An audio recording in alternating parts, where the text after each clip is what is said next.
Hello everyone. First of all, I wish you all a very happy World Human Rights Day. Exactly a year ago, I was speaking to you about how human rights violations are taking place in different parts of the world. Even in this short span of 1 year, a lot of human rights violations happen in the world, including the military effect in Myanmar, the Taliban's takeover of Afghanistan, the crisis in Central African Republic, Sudan, so on and so forth.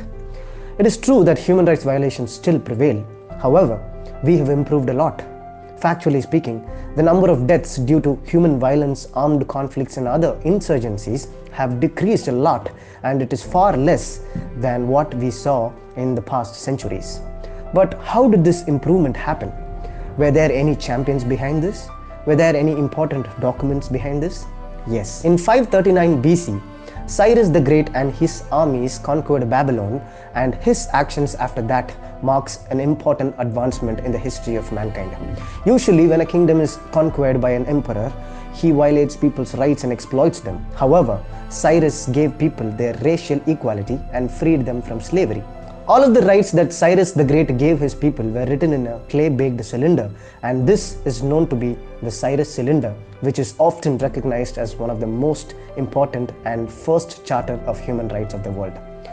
Then, after almost 2000 years later, King John of England was violating people's rights, and he was not following the ancient laws of England, employing a tyrannical nature of rule. To get rid of this, subjects of King John of England forced him to sign an important document known as the Magna Carta of Human Rights of 1215 AD.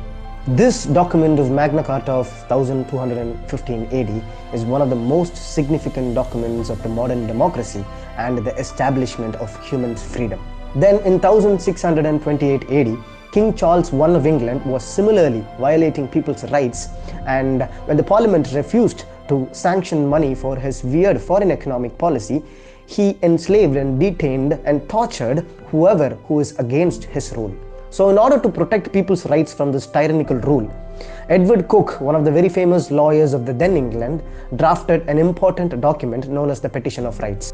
This Petition of Rights entailed very important aspects of human rights, including the independence of church from the government, giving people their property rights, so on and so forth. This document of Petition of Rights is also one of the very significant step forwards in the human rights history. Then after a few years, John Lilburne of England was detained by King Charles II for opposing his tyrannical rule, and after a huge legal battle, John Lilburne was released, marking the birth of one of the important concepts of human rights known as the habeas corpus. Then in 1776, the United States Declaration of Independence was written by Thomas Jefferson, marking America's freedom from British rule. Then subsequently, the United States Constitution and the Bill of Rights also marks important step forwards in modern democracy, because lots of constitutions of liberal democracies around the world follow the principles written down in US Constitution and the Bill of Rights. Similarly, the Declaration of Rights of Man and of Citizen of 1789, which was a result of the French Revolution, was also a very important document, as it gave people the right to liberty, security, property and resistance from oppression. After all this, in 19th, 20th and 21st centuries, we are witnessing a lot of advancements in human rights, including the Geneva Conventions, the United Nations Declaration of Human Rights, so on and so forth. Today, on this great day of World Human Rights, I urge you all to realize, remember and be grateful for all the stupendous efforts of our forefathers, the human rights champions of the history, and the documents that they were behind, and also for making life on earth far better today. With that, I also urge you to take a zero-tolerance stance to any human rights violations that we witness today, and protect and uphold the human rights of man to the much of human ability. Thank you.